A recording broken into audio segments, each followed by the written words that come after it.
The notification lit up my phone at 3:15 a.m. while I was in the bathroom during a work trip to Seattle. A text from my younger brother Tyler. "Dude, call me now.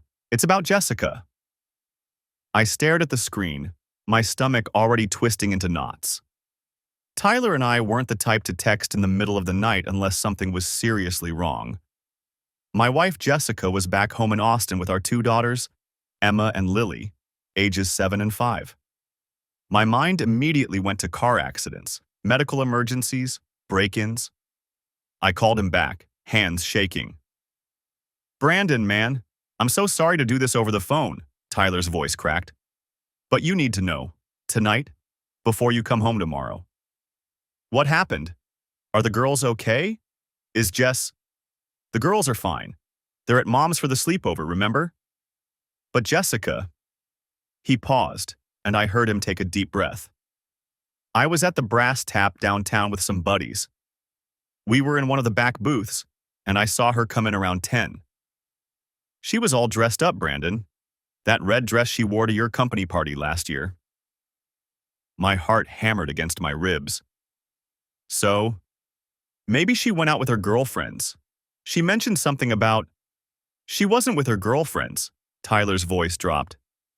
"She met up with some guy. Tall, probably mid-30s, wearing an expensive suit.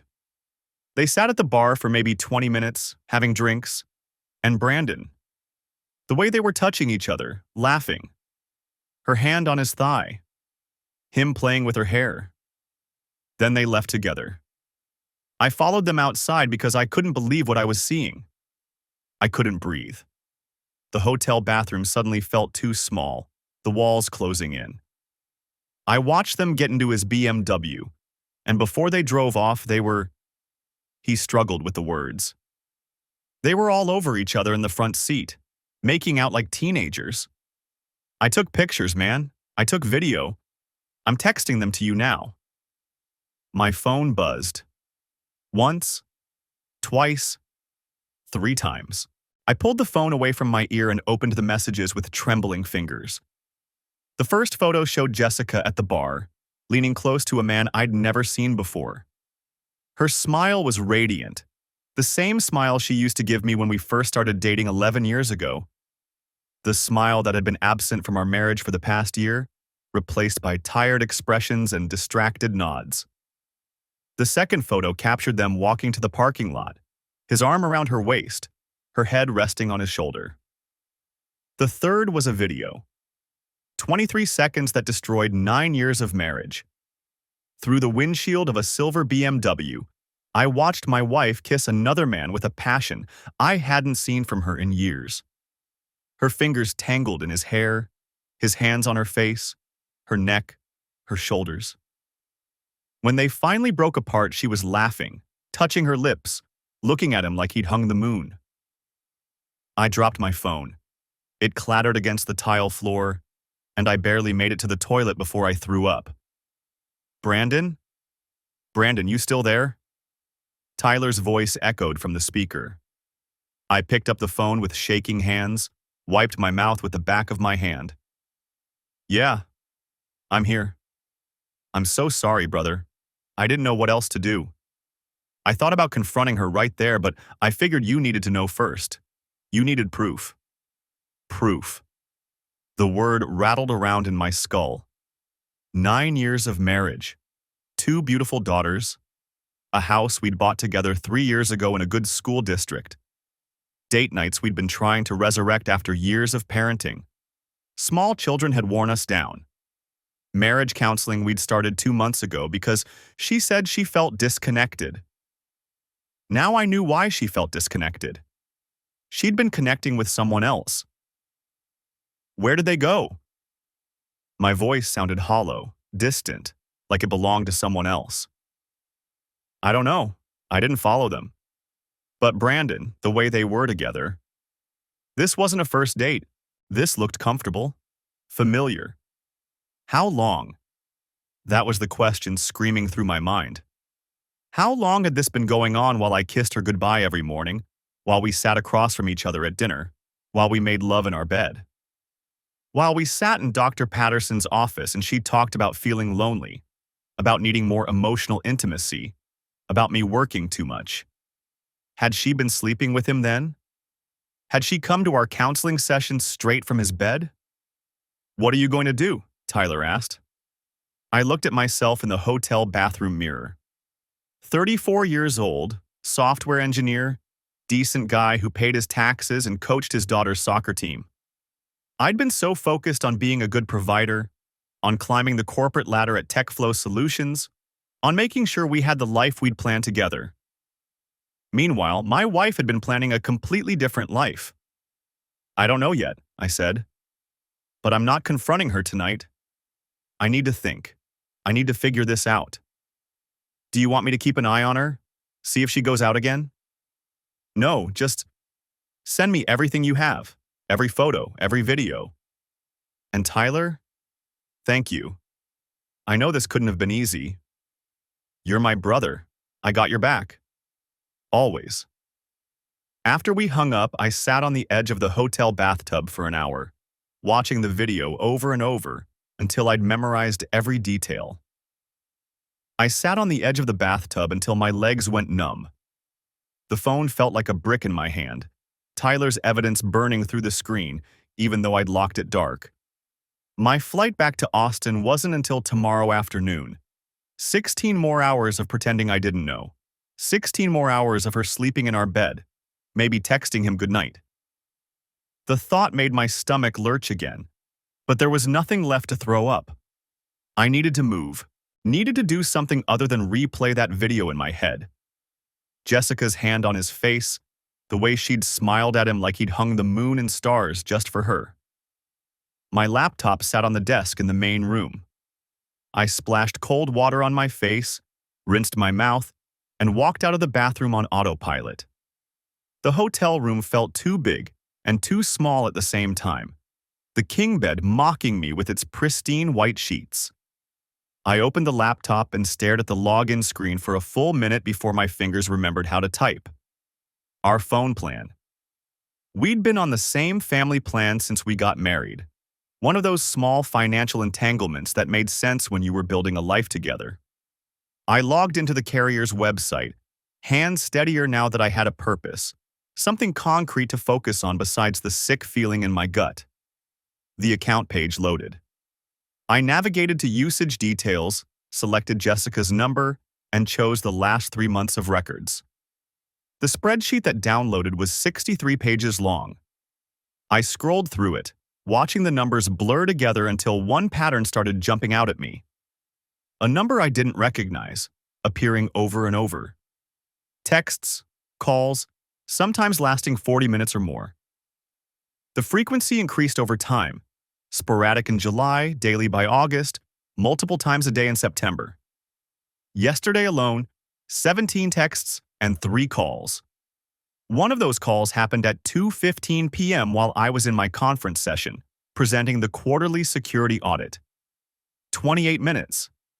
She'd talked to him for 28 minutes while I was explaining firewall protocols to a room full of executives.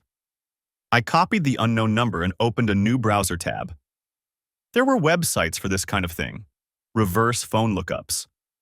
Most were garbage, but I tried 3 different ones anyway, feeding my credit card information to the internet at 3:47 a.m. like a man possessed. The third site gave me a name, Andrew Mitchell. I stared at it, Andrew Mitchell. He had a name now. He wasn't just the other man or the guy in Tyler's video. He was Andrew Mitchell, and my wife had called him 17 times yesterday. I plugged the name into social media, my engineer's brain automatically cross-referencing the details Tyler had given me. Mid-30s, well-dressed, expensive car. LinkedIn loaded first. Andrew Mitchell, senior account executive at Meridian Financial Group. His profile picture showed a guy in a suit, confident smile, the kind of polished professional look that probably impressed clients. Probably impressed Jessica. His Facebook was mostly private, but his profile picture was public. Same guy. I recognized him from Tyler's photos, even though I'd only looked at them for a few seconds before my stomach had revolted. The timestamp on his last post was from 4 hours ago. Great evening out. Sometimes you just need good company and better wine. I slammed the laptop shut before I could do something stupid like send him a message or drive to Austin tonight and find out where he lived. My phone buzzed. Tyler again. You still up? Yeah? You okay? I almost laughed. Define okay. 3 dots appeared, disappeared, appeared again. Fair. Listen, man, I'm sorry I had to. Don't. You did the right thing. What are you going to do? That was the question, wasn't it? What was I going to do? Confront her when I got home? Pretend everything was fine? Hire a lawyer? My mind spun through scenarios, each one worse than the last. I don't know yet. I need to think. The guys I was with tonight, one of them went through this last year. He's got a lawyer. Supposed to be really good? Want me to get the info? A divorce lawyer. The words felt surreal, like we were talking about someone else's life. But we weren't. This was my life now. My marriage was over, even if Jessica didn't know it yet. Yeah, get me the name. On it. And Brandon? Don't tell her you know, not yet. My buddy said that was his biggest mistake. He confronted his wife right away and she had time to hide stuff. Money, mostly. Just be smart about this. Tyler had never been the strategic one between us. That was my role, the planner, the thinker. But he was right.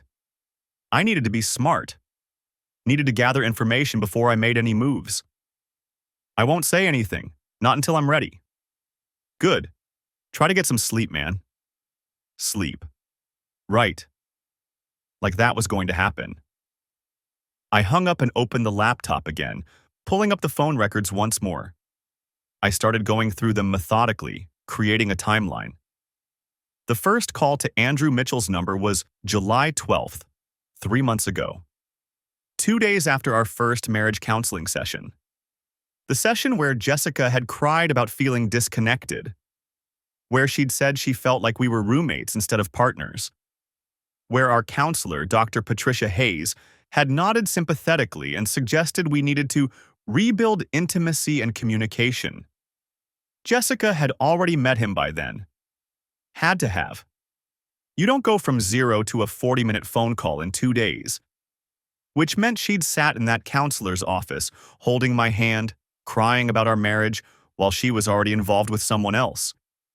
While she was already planning to meet him, call him, build whatever this thing was with him. The marriage counseling had been her idea. She'd brought it up over dinner one night in late June, said she thought we needed help reconnecting. I'd agreed immediately, relieved that she wanted to work on us instead of just drifting further apart. God, I'd been such an idiot. I kept scrolling through the records, building my timeline. The pattern was clear once you knew what to look for. Calls clustered around times when I was predictably busy. My standing Monday morning team meetings, Wednesday afternoons when I coached Emma's soccer practice, Thursday evenings when I took Lily to her art class. She'd been careful, strategic. This wasn't some impulsive mistake or one-night thing. This was planned, sustained, deliberate. My phone buzzed again. Tyler with a text this time.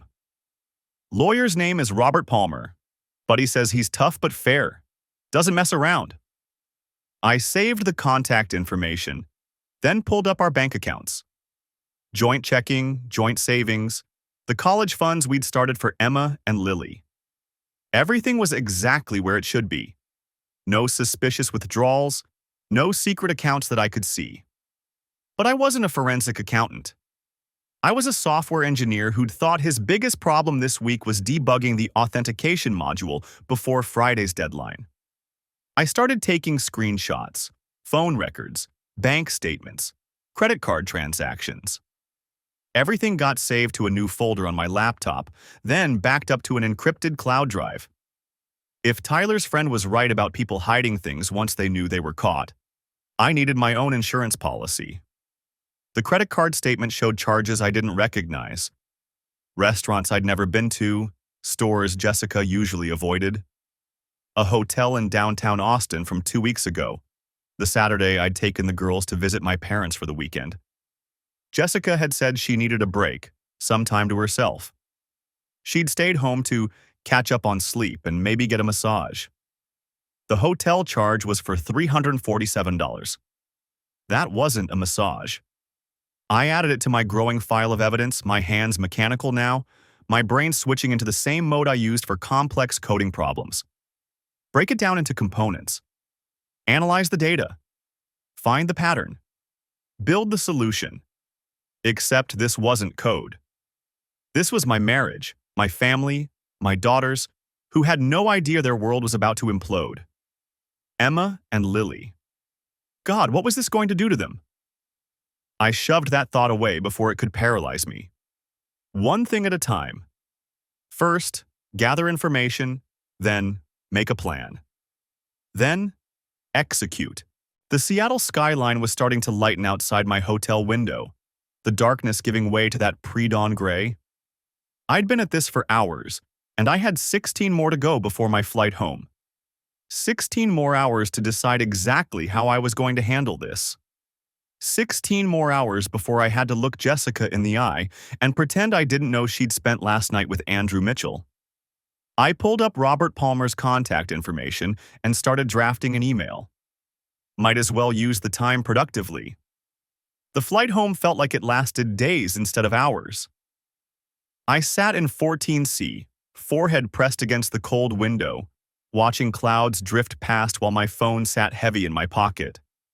Every minute that ticked by was another minute Jessica had no idea her world was about to collapse. I'd followed Robert Patterson's advice to the letter. No confrontation, no tipping my hand. Just cold, methodical documentation. The Uber from the airport dropped me at the house at 4:37 p.m. Jessica's Camry sat in the driveway, and I could see movement through the living room window. Emma's backpack hung on the hook by the garage door. Normal. Everything looked so devastatingly normal. I stood on the front porch for a full minute, keys in hand, trying to remember how I used to walk into my own house. What did my face look like when I wasn't carrying the weight of my wife's betrayal?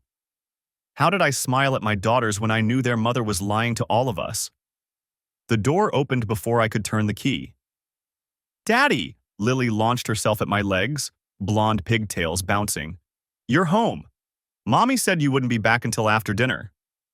"Flight got in early, sweetheart." The words came out steady. I scooped her up, breathing in her strawberry shampoo, letting her realness anchor me. "Where's your sister?" "Emma's doing homework. She has a math test tomorrow and she's being all serious about it." Lily rolled her eyes with the dramatic exasperation only a 5-year-old could muster. Jessica appeared in the hallway, wiping her hands on a dish towel. She wore yoga pants and one of my old college t-shirts, hair pulled back in a messy bun. She looked exactly like the woman I'd loved for 9 years. The woman who didn't exist anymore. "Hey, I wasn't expecting you this early." She crossed the distance between us, rising on her toes to kiss my cheek. Her lips felt like ice against my skin. "How was Seattle?" "Productive." I set Lily down, watching her scamper back toward the living room. "The presentation went well. Client seemed happy." "That's great, babe." Jessica turned back toward the kitchen. "I was just starting dinner. Spaghetti and meatballs. Emma requested it. You hungry?" I followed her into the kitchen, noting the cutting board with half-chopped vegetables, the pot of water just starting to boil. She moved around the space with comfortable familiarity, pulling down the pasta box, checking the sauce simmering on the back burner. My wife. Making dinner for our family. While her phone, sitting face down on the counter next to the sink, probably held messages from the man she'd been seeing for months. "I need to make a quick call for work," I said, already backing toward the garage door. "Give me 10 minutes?" "Sure. Dinner won't be ready for at least half an hour anyway." The garage was cool and dim, smelling of motor oil and stored lawn equipment. I pulled out my phone with shaking hands and dialed Tyler. He picked up on the first ring. You home? Yeah, just got here. My voice cracked. I pressed my palm against the workbench, steadying myself. She's making dinner, acting like everything's fine, like she didn't spend last night texting him 17 times. Brandon, man, you don't have to do this tonight. Patterson said, I know what he said. No confrontation until everything's in place. I'm not going to say anything. I just needed to hear someone who knows the truth. Tyler was quiet for a moment. You want me to come over? I can be there in 20 minutes. No, that would look suspicious. I ran my hand through my hair, staring at the concrete floor. I keep thinking about what you said, about how she looked at him. Did she ever look at me like that? Don't do that to yourself. I need to know. Tyler sighed, heavy and sad. Yeah, man, she did. A long time ago. But people change, and sometimes they change into people we don't recognize anymore. That's not on you. Through the door, I could hear Lily laughing at something, the sound bright and innocent. Emma's voice joined in, asking their mother something about her homework. I have to go, I said. Thanks for everything. Call me tomorrow, after you meet with Patterson again. I ended the call and stood in the garage for another minute, composing my face into something resembling normal. Then I walked back into the house where my wife was serving dinner to our daughters, pretending we were still a family. Dinner was torture. Jessica asked about my meetings, and I gave her sanitized versions of actual events. Emma talked about her math test, and I helped her work through a practice problem on fractions. Lily spilled sauce on her shirt and cried until Jessica promised it would wash out. Normal. All of it so painfully, impossibly normal. I watched Jessica across the table, looking for signs I'd missed. The way she checked her phone when she thought no one was looking. The slight smile that crossed her face when she read something. The quick way she turned the screen dark when Emma asked for more milk. How long had she been doing this? How many dinners had we sat through while she counted down the minutes until she could text him again? Brandon, you okay? I blinked. Jessica was looking at me with concern that might have been genuine or might have been another layer of her performance. Yeah, just tired.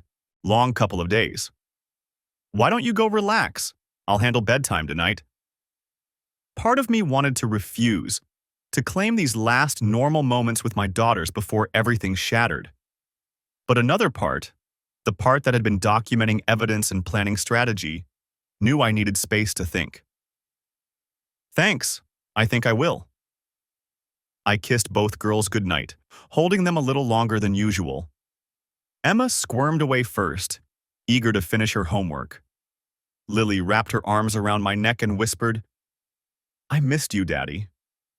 Missed you too, baby girl. So much. Upstairs, I closed the bedroom door and sat on the edge of the bed Jessica and I had shared for 9 years. The room looked the same as when I'd left for Seattle. Her jewelry box on the dresser, my book on the nightstand, the framed photo from our wedding day on the wall. That photo showed 2 people who didn't exist anymore. She'd become someone who could lie to my face while planning her next meeting with another man. And I'd become someone who could sit through family dinner while building a case for divorce. My phone buzzed. A text from Robert Patterson. Spoke with my investigator. He can start surveillance tomorrow if you're ready. Recommend getting concrete evidence of the affair for court. Your documentation is excellent, but photos, and video, strengthen your position significantly. I stared at the message. This was it. The point where I moved from knowing to proving. From private devastation to legal action. My fingers hovered over the keyboard. Downstairs, I could hear Jessica reading to Lily, her voice soft and warm, the same voice that used to read to Emma when she was small. The same voice that had promised to love me through everything. I typed back, do it. Start tomorrow. Another buzz, this time from Tyler. You good? No, I typed. But I will be. The bedroom door opened. Jessica slipped inside, already pulling her hair out of the bun. Girls are down. Lily fell asleep before I finished the second page. She moved to her dresser, pulling out pajamas. In the mirror, I could see her face, relaxed, content, completely unaware that her husband had just hired a private investigator to document her affair. "I'm going to take a shower," she said, gathering her things. "Long day." "Yeah, me too." She paused at the bathroom door, turning back with something that might have been affection in her eyes. "It's good to have you home, Brandon. I missed you."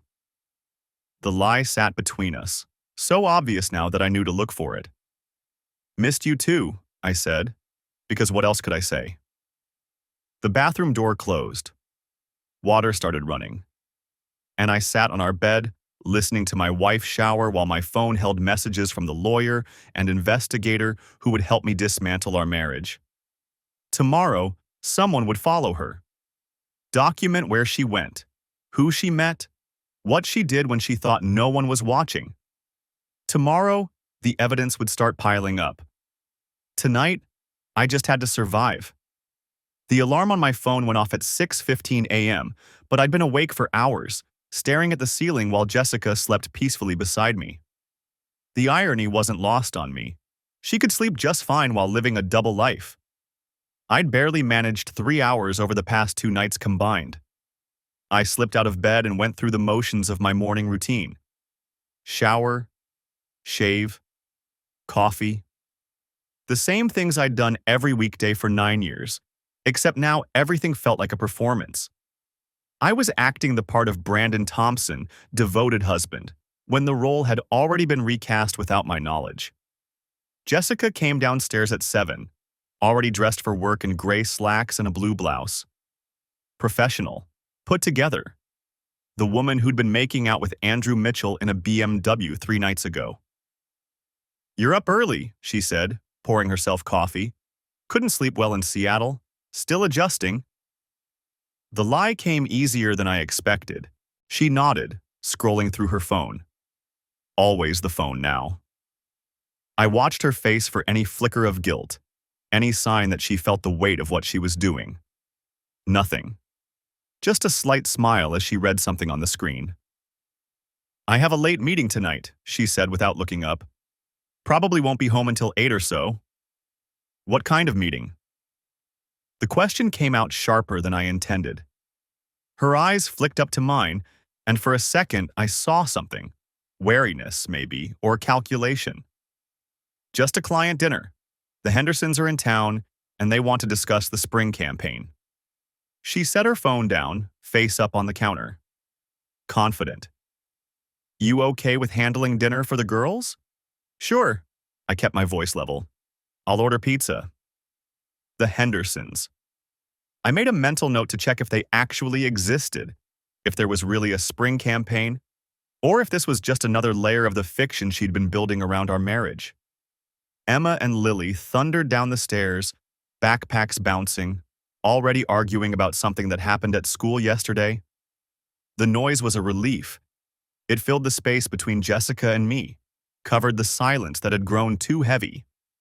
I drove the girls to school, listening to Lily chatter about her upcoming field trip to the zoo, while Emma read quietly in the back seat. Normal. Everything was so devastatingly normal. At 9:47 a.m., my phone buzzed with a text from a number I didn't recognize. "This is Derek Stone from Apex Investigations. Ready to begin surveillance today. Confirm subject's vehicle and workplace location." I'd sent him everything last night. Jessica's license plate number, her office address at Thomas and Blake Advertising, her typical schedule. But seeing it in writing made it real in a way that twisted something in my chest. Silver Honda Accord. Office at 1250 West 6th Street. Subject mentioned late meeting tonight, claims client dinner. The response came within seconds. Understood. Will establish position and maintain coverage. Updates via encrypted app, link to follow. I downloaded the app in my car, sitting in the parking lot at TechFlow Solutions. The interface was simple. a map showing Jessica's location as a blue dot, time-stamped photos that would upload automatically, and a message thread for Derek's reports. The first photo came through at 10:23 a.m. Jessica's Honda in the parking garage at her office building. Normal, expected. I forced myself to focus on work. Code review for the Henderson project. No relation to Jessica's fictional clients. Bug fixes. A meeting about the Q2 timeline that I sat through without absorbing a single word. My phone stayed face down on my desk, but I checked it every 15 minutes. Nothing unusual until 5:47 p.m. Subject departing office, following at distance. I was in my own car by then, having left work early with some excuse about a dentist appointment. The girls were at after-school care until 6. I had time. The blue dot on my screen moved through downtown Austin, and I watched it like I was watching my marriage dissolve in real time. West on 6th, south on Lamar, then east on Riverside. Not toward any restaurant I knew. Not toward home. My phone rang. Derek Stone. Mr. Thompson, subject just pulled into the parking lot of the Riverside Hotel. She's heading inside now. The Riverside Hotel. A mid-range place, nice enough to be discreet, cheap enough not to show up as suspicious on a credit card statement.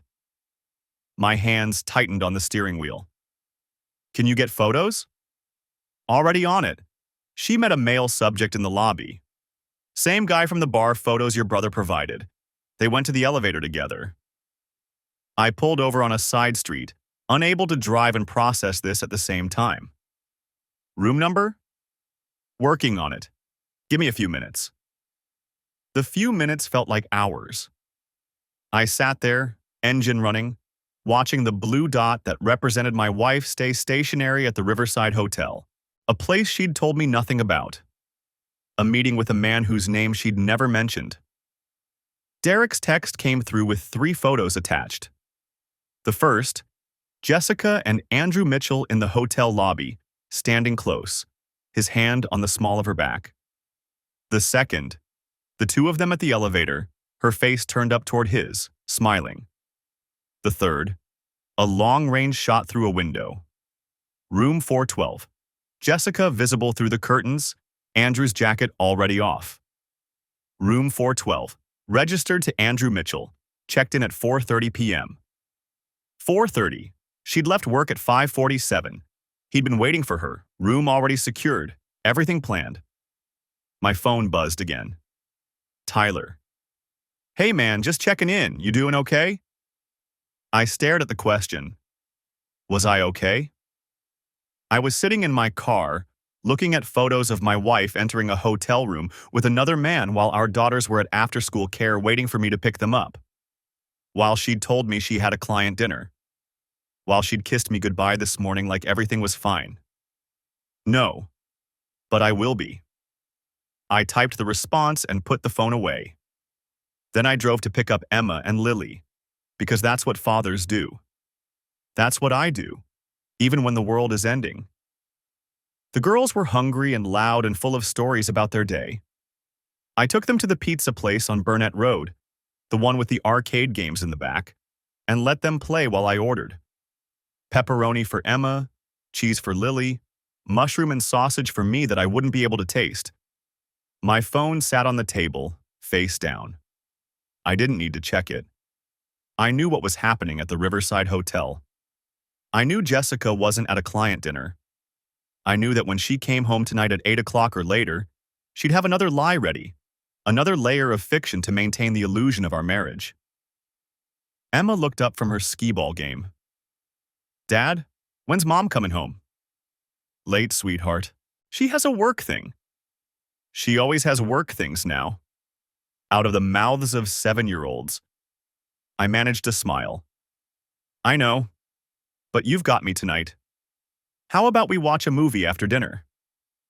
That brightened her face and she ran back to the games with Lily trailing behind her. At 7:52 p.m. Derek sent another update. Subject and male companion exiting hotel. Separate vehicles. Subject heading north on I-35. coming home. Back to the life she was systematically destroying, ready to slip back into the role of wife and mother like she hadn't just spent 2 hours in a hotel room with Andrew Mitchell. I got the girls home by 8:15, started the movie, and waited. Jessica walked through the door at 8:34 p.m., looking slightly rumpled but composed. She'd fixed her makeup in the car, I noticed, refreshed her lipstick. "Hey," she said, dropping her bag on the counter. "Sorry I'm late. The dinner ran long." "How are the Hendersons?" She didn't even hesitate. "Great. They loved the campaign concepts. I think we'll close the deal next week." The lie was so smooth, so practiced. I wondered how many times she'd done this, how many fictional clients and late meetings and work things had really been Andrew Mitchell. "That's good," I said. "Girls are watching a movie. You want some dinner? There's leftover pizza." "I ate already." Another lie. "But I'll sit with you guys." She settled on the couch between Emma and Lily, and they curled into her like she was still the mother they thought she was, like she was still the woman I'd married. And I sat there watching, knowing that in room 412 of the Riverside Hotel, the sheets were still warm from where she'd been 2 hours ago. My phone buzzed silently in my pocket. Probably Derek with his final report of the evening. Probably more photos, more evidence, more documentation of the marriage ending in real time while we sat here pretending everything was fine. I'd look at it later. Right now, I had to be dad. Had to be the stable one, the constant one, the parent who wasn't blowing up their world. That would come soon enough. The girls are asleep by 9:30. I read them an extra story, tucked them in twice, kissed their foreheads and told them I loved them. Emma asked why I seemed sad. I told her Daddy was just tired from his trip. "You should sleep more," she said, patting my cheek with her small hand. If only it were that simple. Jessica's in the living room when I come downstairs, scrolling through her phone on the couch. She looks up and smiles. That same warm smile that used to make everything feel right. They go down okay. Like angels. I settle into the armchair across from her, maintaining the distance that's become natural over the past few days. "Long day?" She stretches, setting her phone face down on the cushion beside her. "Exhausting. The Hendersons are lovely people, but they have so many questions about the staging process. I must have walked them through the timeline 3 times." The lie comes so easily. No hesitation, no tell. She's describing a meeting that never happened while the scent of hotel soap probably still clings to her skin. "Sounds frustrating," I say. "It's part of the job." She stands, moving toward the kitchen. "Want some wine? I could use a glass." "Sure." I watch her go. This woman I've shared a bed with for 9 years. She's wearing the same outfit she left in this morning. Navy slacks and a cream blouse. Professional, appropriate. Nothing like the black dress Derek photographed her wearing when she entered room 412. She changed at the hotel, brought a separate outfit specifically for meeting him. The level of premeditation makes my stomach turn. My phone buzzes. A text from Derek. "Additional surveillance scheduled for tomorrow. Will update by noon." I delete it immediately. Jessica returns with 2 glasses of red wine, hands me one, and settles back onto the couch. "How was your day with the girls?" "Good. We hit up that pizza place on Thomas Street. Emma wanted to tell me all about her science project, something with volcanoes and baking soda. She's been talking about that all week." Jessica sips her wine, completely relaxed. "Did Lily behave?" "She was great. Wanted extra cheese on everything." "That's my girl." We fall into easy conversation about our daughters, about Emma's upcoming parent-teacher conference, and Lily's request for ballet lessons. This is the cruelest part. How normal it all feels. How we can sit here discussing carpool schedules and grocery lists while she's still got another man's touch fresh in her memory. My phone buzzes again. I glance at it casually. Derek.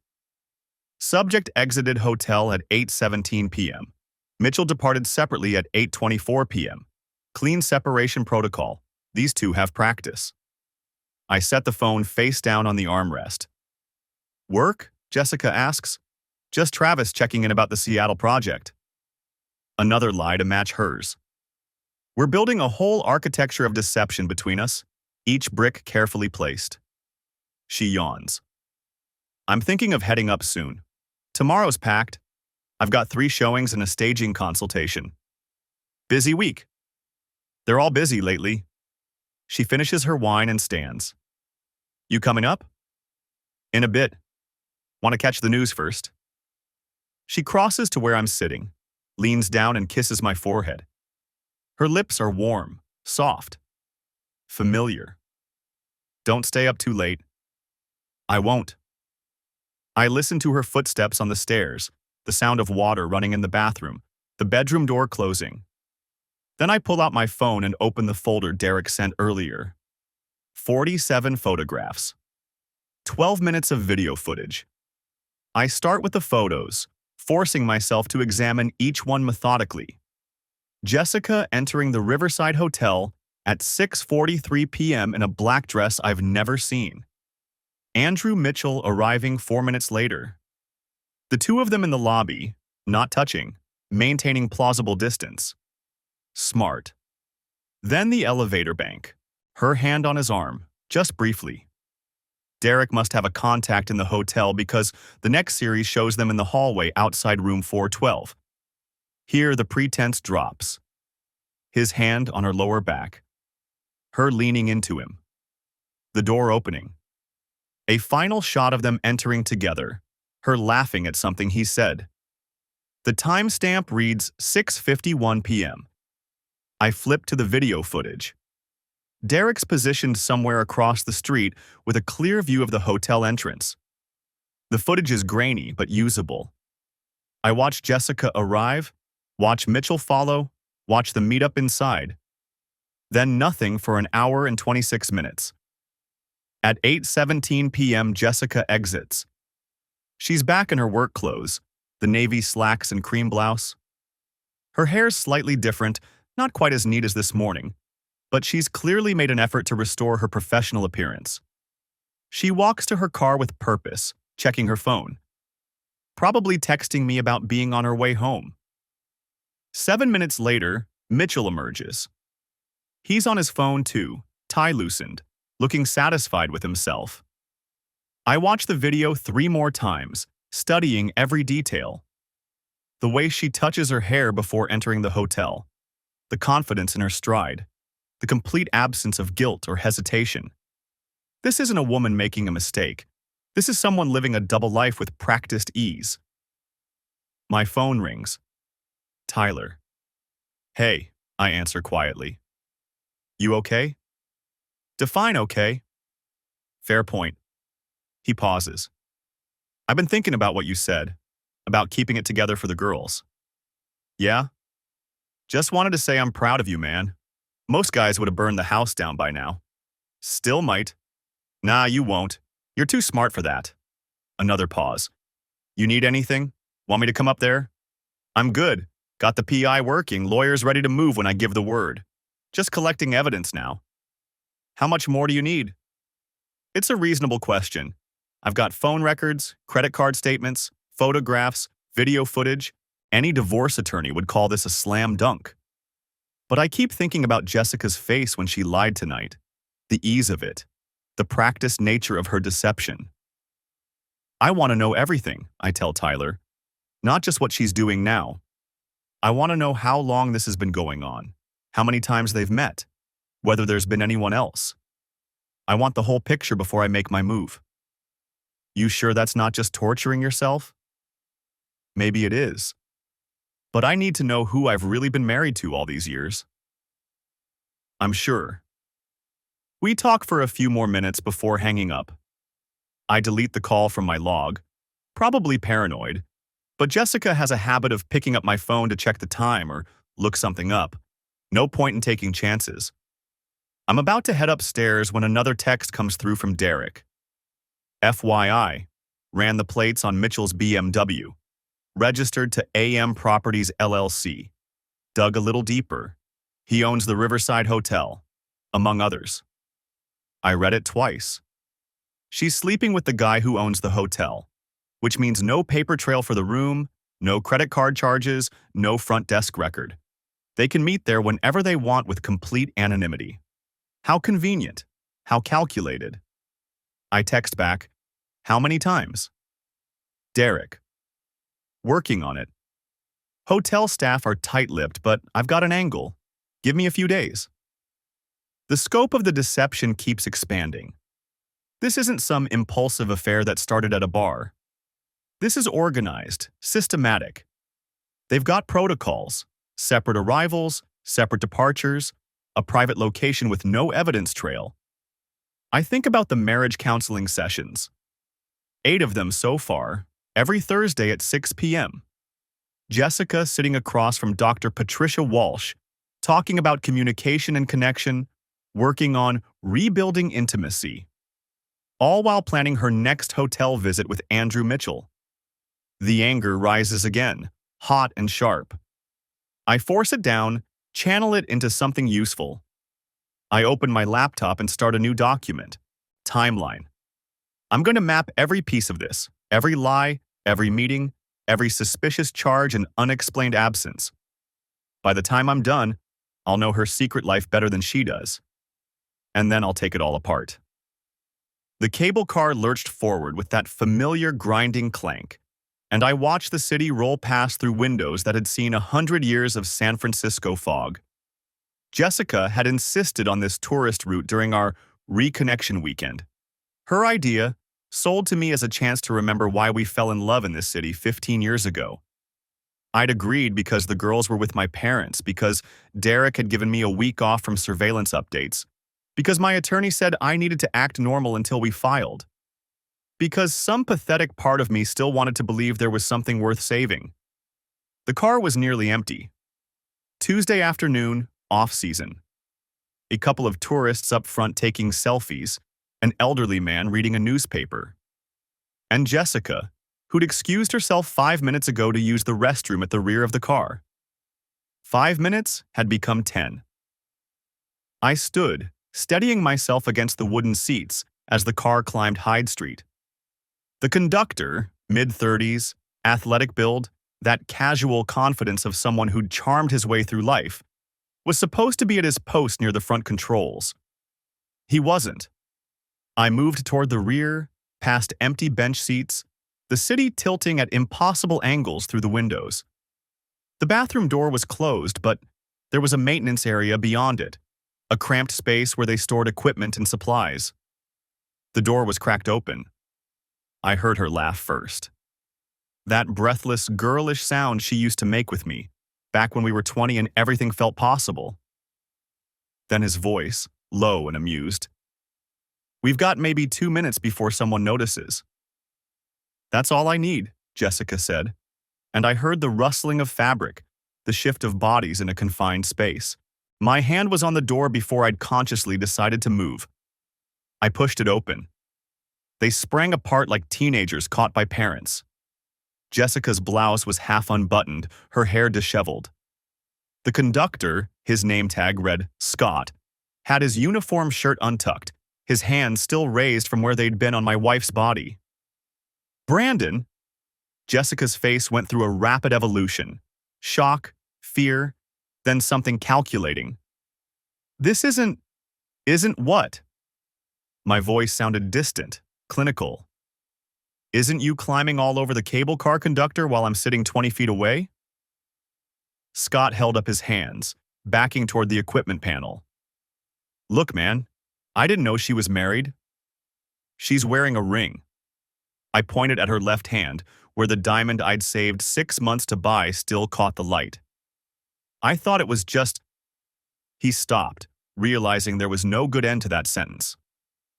Jessica buttoned her blouse with shaking fingers. Brandon, please, can we talk about this at the hotel? The hotel. I laughed, and it came out harsh. Which one? The Riverside? Is that where you've been taking Scott here, or does Andrew Mitchell have exclusivity? Her face went white. How did you— 3 months, Jessica. I've known for 3 months. The cable car lurched as we crested the hill, and I grabbed a support beam. Private investigator, phone records, hotel surveillance.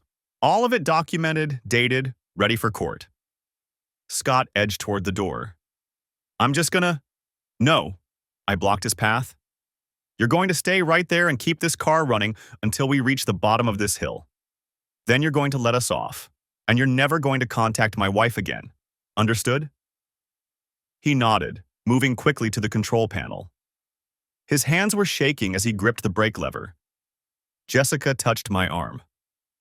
Brandon, I can explain. I jerked away from her. Explain what? That you've been screwing Andrew Mitchell since July while we were in marriage counseling? That you suggested counseling 2 days after you started the affair? Or should we talk about how many other guys there have been? How many cable car operators and bartenders and God knows who else? It's not like that. Then what's it like? I stepped closer, and she backed against the equipment panel. Because from where I'm standing, it looks like my wife is a liar who gets off on risky situations. Hotel rooms, cable cars. What's next? The bathroom at Emma's school? She flinched at our daughter's name. Don't bring the girls into this. They're already in it. They're in every decision I make from here forward. The cable car began its descent, the brake mechanism groaning under the strain. Derek's been documenting everything. The hotels, the phone calls, the changed clothes, the fake client dinners, all of it.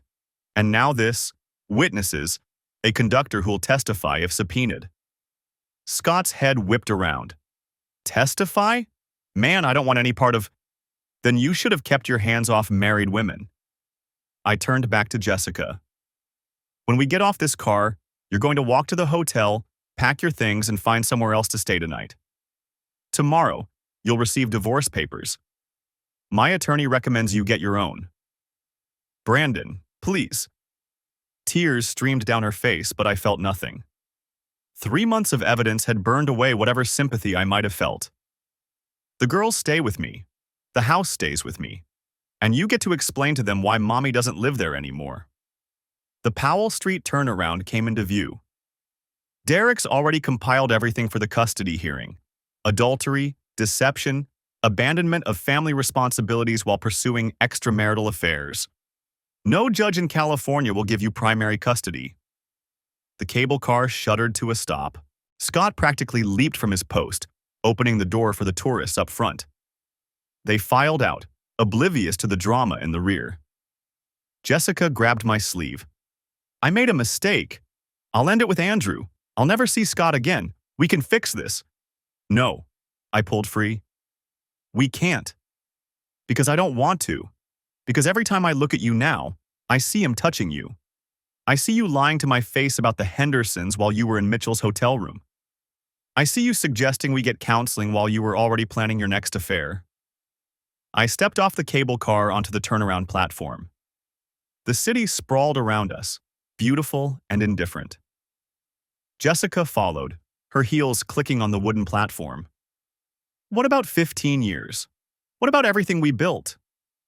You tore it down. I started walking toward the hotel. You tore it down every time you texted him during dinner, every time you lied about where you were, every time you let him touch you while our daughters were at home wondering why Mommy worked so late. She kept pace beside me, desperate now. I'll do anything. Counseling, therapy, whatever you want. I want you gone. We reached the corner, waiting for the light. I want my daughters to grow up knowing their father respected himself enough to leave when someone treated him like garbage. I want them to see that love means honesty and faithfulness, not whatever twisted thing you've been doing. The light changed. I crossed without looking back. Behind me, I heard her sob, but I didn't stop.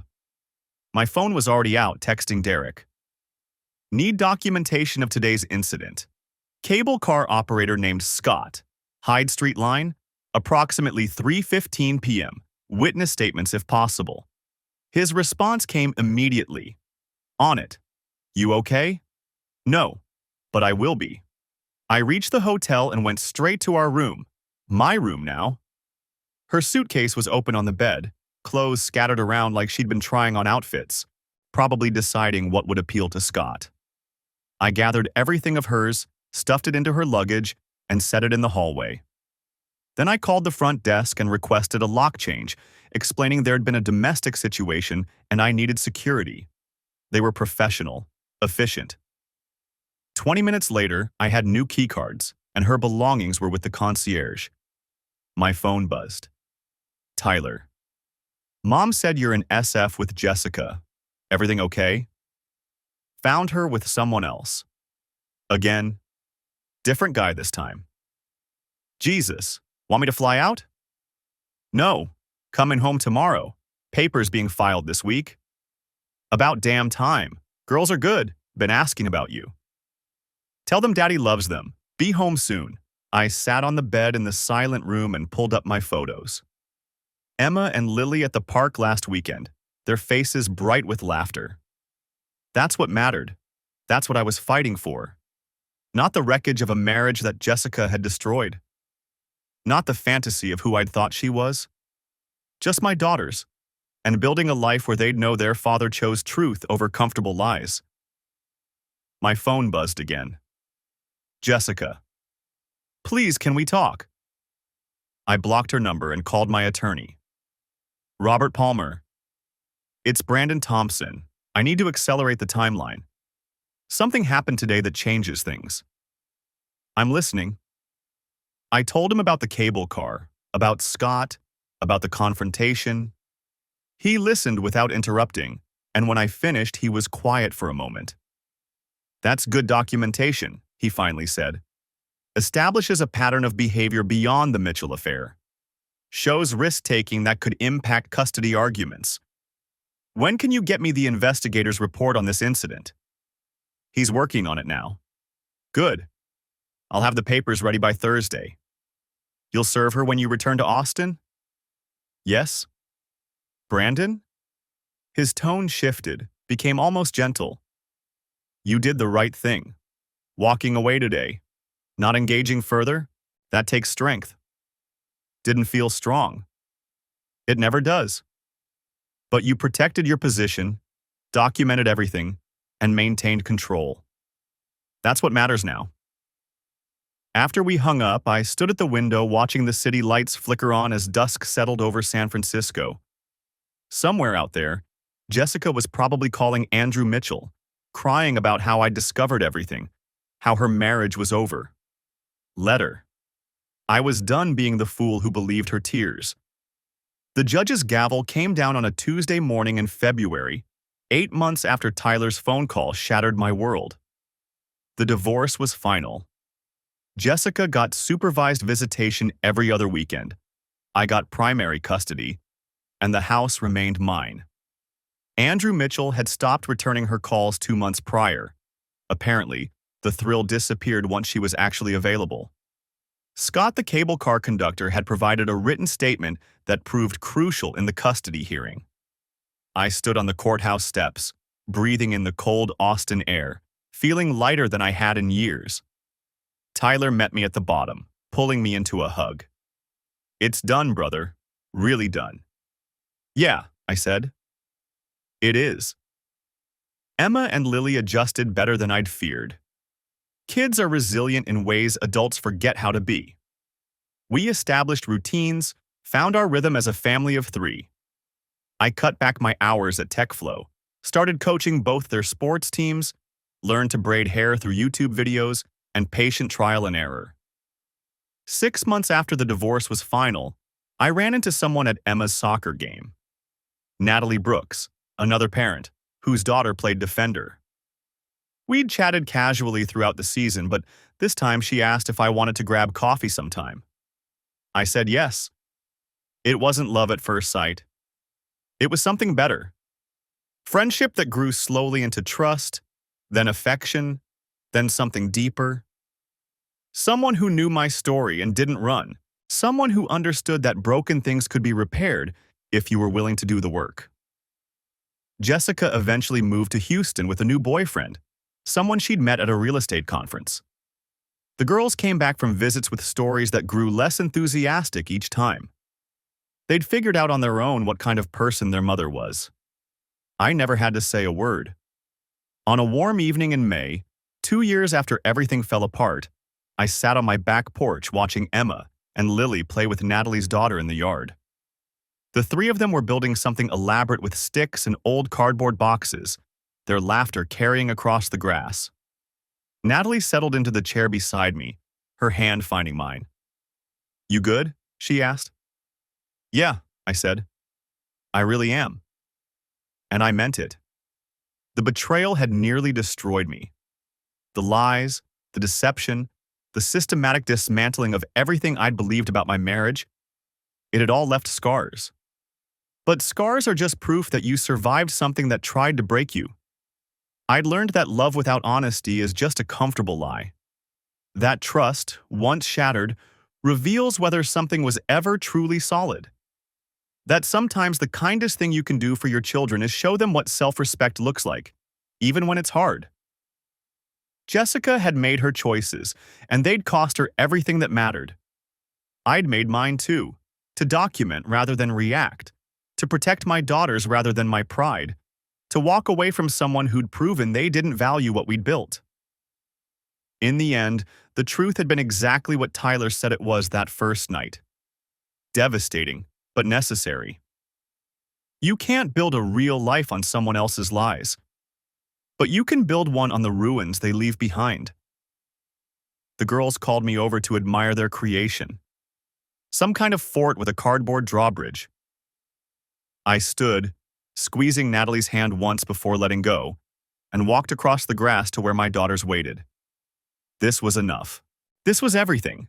And for the first time in years, I wasn't pretending.